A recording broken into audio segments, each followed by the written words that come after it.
Hi everyone, it's Jen and Cyn from Stitch Across Create, and today we're very excited because we're joined by Janet Clare, who's the author Hello. of the Home Quilt Home. Hi Janet! Hi Janet! And this is Janet's amazing book, Home Quilt Home, which is just beautiful and really, Thank really sweet. Um, we're going to have a chat with Janet today. Yeah, and this is a great opportunity for us and for you to ask Janet your questions. So if you're watching live on Google Hangouts now, there's a little Q&A button that you can click and then type out your question and we'll ask Janet at the end. So Janet, what I want to know is how did you learn to quilt initially? Oh, my mum's a quilter, so I think I started with my mum. And my granny was very into craft, so there's lots of needlework all the time. But I've actually got a textile degree, so I used to be a knitwear designer, and I used to quilt as a hobby. And when I stopped being a knitwear designer, then I had more time for my hobby. So now I do this. Yeah, I knit for a hobby now, but I sew for a living, so it's good. Brilliant.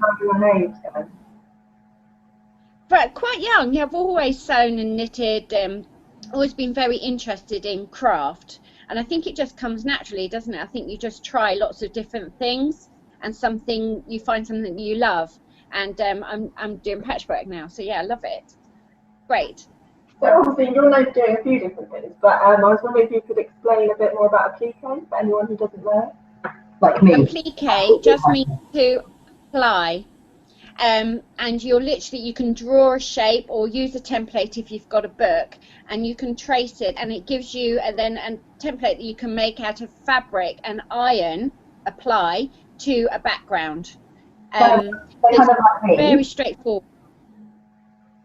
That's it. Yeah. And all the templates are full size in the book. Mm-hmm. So you can really use them very easily straight away. Get a pencil, get your bond web, and start using the book straight away with no delays, no problem. So applique just means to apply, and you can make pictures, and that's what I love. I love to make a picture. So I'm making picture quilts. That's really what applique is. That's great. How did you make the transition from sewing as a hobby into doing it as a job? I just decided I was going to do it. I was just determined to do it. I think because I've got that design background anyway, I knew I could design, and it was a question of practice. And I was at home with a toddler and a baby, so I had time, and I just started playing. And the first really brave thing I did was get my blog. I started a blog, then I got a website, and then I booked a stand at the Festival of Quilts about 8 years ago. And I had about 6 patterns, and I had no experience. I hardly slept. I was sick with nerves. But I think you just have to be brave and just decide. And on some level, if you say you're a patchwork designer, then you are a patchwork designer. You just have to have people who like what you do. And that's the real skill of it, I think. That's the real luck as well, is that I've made things and other people love them. And then you work hard. You just keep working hard. Yeah. I don't think there's any magic behind it. I'm sorry? Yeah, confidence. There's no magic behind it. You just work hard and you get lucky, really. People have to like what you do, and that's what's lovely about it. Yeah, who couldn't love this? Yeah, it's beautiful. Thank you. So, what are your top tips then for anyone who enjoys sewing but has maybe never made a quilt before? I think you go to a shop and you choose fabric that you love, and you just have to be brave. Just cut into it and piece it up. Fabric is very forgiving, so it will stretch. You can squish it in a bit, you can unpick it, you can stick applique on top of something that went wrong. I think you just have to dive in and have a go. I think that's all it is, and you will love it, whether it's wonky or anything. You're making an item that you can use, will make your home look beautiful, will keep people warm, take on picnics. Just have a go. I think a lot of it's just being brave and trying, and that the fabric is still there. If you make a mistake, you haven't wasted anything. Your fabric is all still there. Might be in smaller bits, but it's all still there. So yeah, just have a go. So what's your favourite technique then? I like drawing with my sewing machine. I'll show you a bit. I've got a bit here. Can you see? So this is in the book as well. So you set your machine up for free motion applique, free motion sewing, which is the quilting stitch, and then all the machine can do is lift the needle up and down. So you decide where your thread and your stitch are going to land. So if anything you can draw with a pencil, you can draw with your sewing machine. So that's my favourite technique. And I do that on top of the applique, and that adds detail. So it takes longer, but it's great fun. Great fun. Looks like it's worth it. Yeah, it's good fun. I think you make it sound easier than it is. It is practice. You do need to practice, but it's not that difficult. And you're going for a quirky sort of folk art type look. It's not perfect. It's not a straight line. So you're trying to add personality to something. So actually, you can get away with quite a lot. But the trick is just to try, really. Just to try. That's great advice, I think. How do you come up with new ideas for your design? Well, quite addicted to Pinterest. Have you had Pinterest? Yeah. So that really helps. I used to have scrapbooks and buy lots and lots of magazines, but now it's quicker to go online, and Pinterest is a brilliant tool for that. It's an online scrapbook. There is a Home Quilt Home board on my Pinterest board. You can see all the houses that I collected and researched while I was writing the book, and it's still there.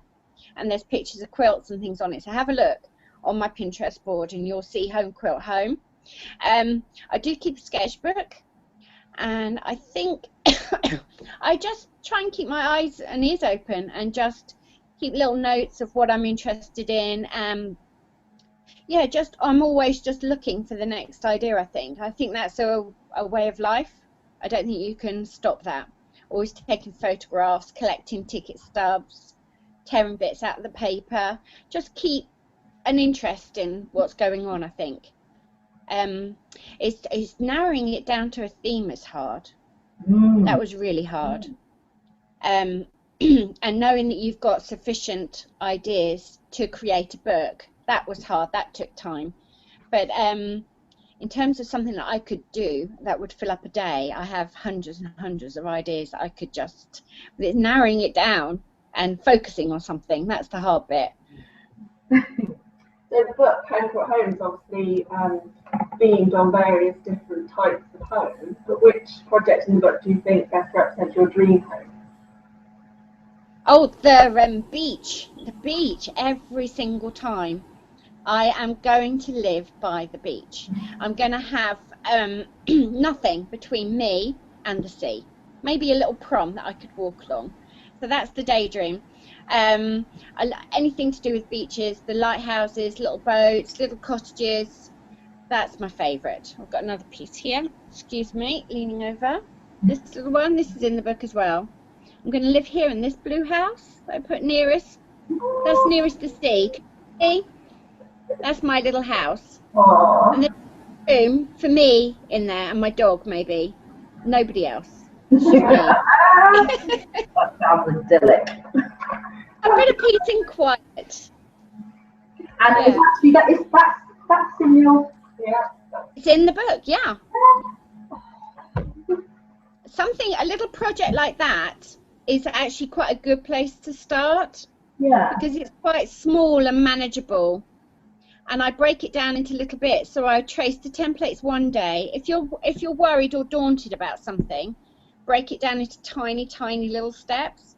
So the first step is maybe buying the fabric, and then the next day, you would trace your templates.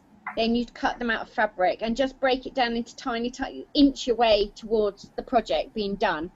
That's the way I tackle anything that's really daunting. Just break it down. And then you've achieved something that day. It's called an atmosphere of growth, if you want to get all self-helpy about it. An atmosphere of growth, and that's what I'm really comfortable doing. So you've always done a little bit, even if it's only I went shopping for the Bondweb today. Yeah. You are making a little step to what you want to achieve. Yeah. Yeah. That makes it sound really manageable, actually. I can't wait to do Do you know what? I think that's a really good thing to apply to life. that. We're getting general life. Everything. Anything you're worried about, you break it down, don't you? Yeah. Yeah. It doesn't work with lots of things, but craft it does. But the scary big stuff, yeah, I think that's really good advice anyway. Yeah. Atmosphere of growth. There you go. You learned something. So you're obviously in your sewing room at home at the moment, but what are the most important things in your sewing room? In my sewing room, my lovely sewing machine's just that shot, you can't see it. Can't do much without my sewing machine. And then I don't really buy a lot of gadgets. I like a really good pair of scissors. A really good, and I've got handmade scissors from Sheffield, Ernest Wright and Sons Limited. Just in here. These. And I bought them at the Festival of Quilts, and they're made in Sheffield, and he's got a 3-month waiting list. Wow. And they will outlive me because he will sharpen them and everything for me. So I think you buy little, but you buy good quality would be my thing. Yeah. I don't use a lot. Don't use a lot of bits and bobs and things. I keep it quite small, quite easy. That's great though. You don't need much to actually get into it. What's your best advice for getting into sewing in the first place? I think you could buy a good book or visit a quilt shop, and I think you just need to fall in love with something and just dive in. Even if it's a quilt picture you've seen on Pinterest, there's lots and lots of help out there. The internet is wonderful for tips, and if you can't get to a quilt group, you'll find something online that you can join and have a look at. And I think you just have to try. You just have to start, and you can be ambitious. My first quilt was far too ambitious, but I made it anyway. And looking back, not very well made, but I'm still using it. So it doesn't actually matter. I think if you have that, it's only sewing, it doesn't matter, and just enjoy the process. I think that's the thing. Yeah. Do you prefer sewing by hand or by machine? Sorry? Do you prefer sewing by hand or by machine? I love both, actually. I think if you're not going to see your stitches, you may as well sew it by the machine. It's a lot quicker. So if you're sewing by hand, I think that process is lovely, and that's something to do in the evenings when your family are all around you. The sewing machine's quite isolated. It's quite noisy. You tend to be in a room by yourself. So I think a little bit of both. If you're sewing by hand, you want to make your stitches visible. If you're not going to see them, just piece it on the machine. That's what I tend to do. But I love hand sewing. I've got little houses. I've got my little houses. These are all hand sewn. They're sweet, aren't they? And they're filled with rice, so they're quite heavy. Oh, so they stand up. You can use them as pin cushions. Yeah, they do stand up. There you go. Oh. They were really fun, and they're out of a vintage blanket. They're really good fun. They don't take long, and they're a nice little present. You could make those for presents. Yeah, definitely. And they're in the book. Yeah, and personalise them. They're in the book. They're in the book. Yeah, they are. They are. That's all the questions I have. Yeah. We have actually had a few more questions. We have. So good on yeah. you. So, what do you use to transfer templates onto fabric? Templates. I have. I'll either use a pencil and then stitch over it very carefully, or I use a water-soluble pen. It's turquoise. It comes out turquoise, and it washes off, and that's really good. It gives you a really bold line that you can see. The traditional way is to use an old dried up bit of soap. You know that really hard slither you get at the end of the soap. If you can mark quilting lines on fabric with that. That's really traditional, and it helps the fabric because of course you're leaving soap on the fabric. But it's harder to see. You need a good light. It sort of needs to glisten in the light, so it's harder to see. So a water soluble pen.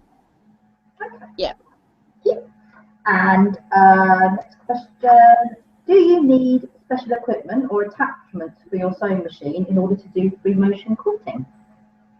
You need a machine that you can lower the feed dogs. You know the little zigzag feet that come up under the foot and they move your fabric back for you when you're sewing? You have to disable those. So they drop down, or if you've got an old machine, you buy a plate, a little metal cover that covers them up. And then you need a darning foot, and they're usually about 15 to 20 pounds. Okay. And that's it. Oh, brilliant. It's easy to get into. Yeah. Yes. We've got quite a few questions here. What's your favourite embroidery stitch? I like backstitch. I use backstitch for everything. Yeah, it's really simple. I don't do anything that's difficult, you know. Excuse me. If you use a backstitch, it gives you a really good solid line. So I just use a backstitch. Sometimes you do a split stitch, which goes into the stitch before it. But other than that, I love a French knot as well, but they're not as versatile. So just backstitch. Okay. Do you have any? This is a good one. Do you have any advice for washing quilts? You want to wash them as little as possible, really. Oh, I like that. Yeah, wash them as little as possible. I would probably do like your granny would have done, whereas, you know, we get something, a little mark on something, we throw the whole garment in the machine, and that granny would have just done a little spot wash. I would do that.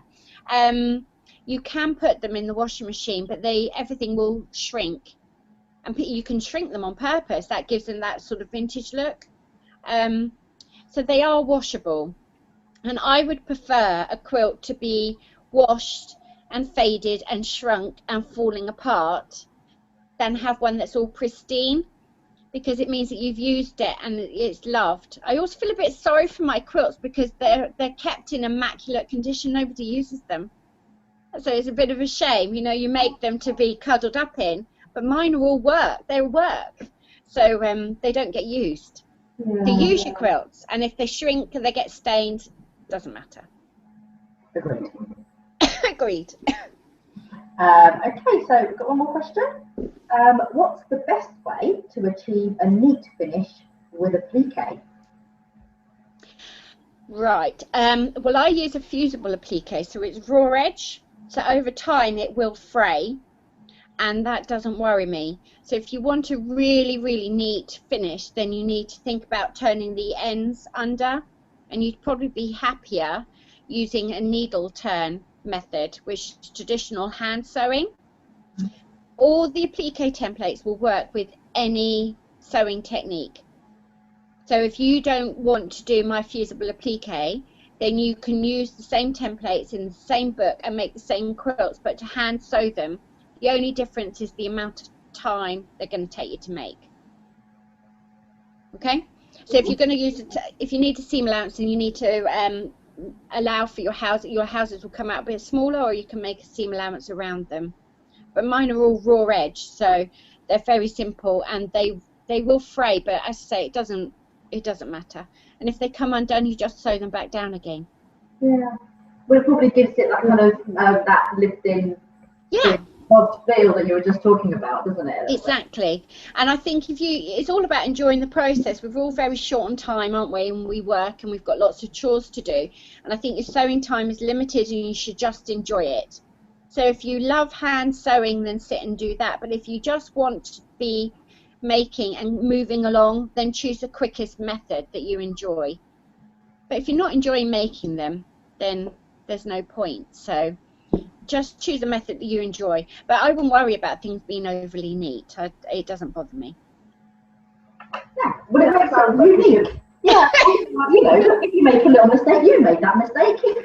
Exactly, and it makes it unique. I just don't worry about it. And I hate unpicking. I don't unpick anything. It has to be so, but I'd rather throw it in the bin than unpick it. So yeah, you just enjoy it. It's only sewing. It's only sewing. Mm-hmm. Very, very good advice. That's actually all we've got time for, Yeah. I'm afraid. And a really nice place to finish. It is a nice place to finish. But thank you everyone for your questions, and thank you, of course, Janet. Thank you, Janet. Today. You're welcome. It's been lovely. It's been really good fun. And that's all from us for now. So we will see you again soon. Bye. Bye.